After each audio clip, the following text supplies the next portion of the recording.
তাকময় তাকময় ভাবে সেদিন অন্তৰ কৰিবন ভগবান বিষ্ণুৰ আদেশত ব্ৰহ্মদেব যে কি অপূৰ্ব সংসাৰ সজন কৰিছে সেই সংসাৰ পালনৰ বাবে মোৰেই অৱতাৰ এই কৃষ্ণ অৱতাৰতো মোৰ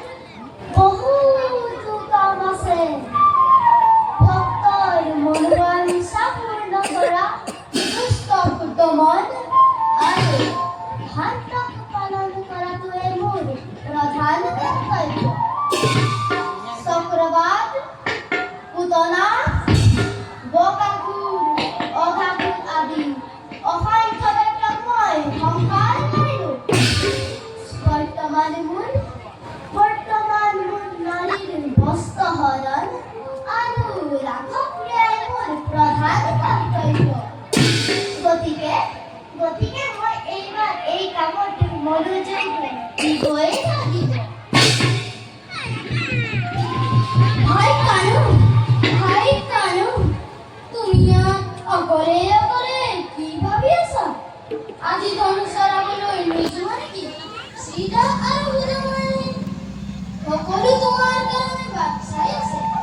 আমি ধনুষ চৰাবলৈ যাওঁ দাদা আজি মই ধনুষ চৰাবলৈ নাযাওঁ তুমি বালকসকলৰ লগত যোৱা তুমি লগত থাকিলে তেওঁলোকে কেতিয়াও ভয় নকৰে কি কানু তুমি কিয় অকলে ধনুষ চৰাবলৈ যাবা অৰণ্যৰ মাজত তুমি অকলে ধনুষ চৰাব পাৰিবা পাৰিম দাদা মই অকলে পাৰিম তোমালোক নাথাকিলেও জানো মই বিচাৰি নাযাওঁ কিন্তু এই অৰণ্যৰ মাজত ইমানবোৰ হিংস্ৰ জন্তু অপৰাধীৰ মাজত অকলে যাব দিব নোৱাৰে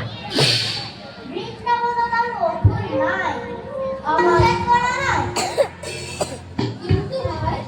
তথাপিতো তোমাক মই অকলে যাব দিব নোৱাৰো বাৰু দাদা আজি যেনে তুমি নোযোৱা আজিও মই অকলে ধনুষ চৰাবলৈ যাম তোমাৰ লগত থাকিলে ধনুষ চৰা নহয় মাত্ৰ ধেমালিহে কৰা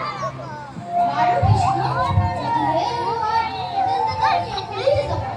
কিন্তু সূৰ্যাস্ত হোৱাৰ আগতে তুমি ঘৰত পাবহি লাগিব বাৰু দাদা এতিয়া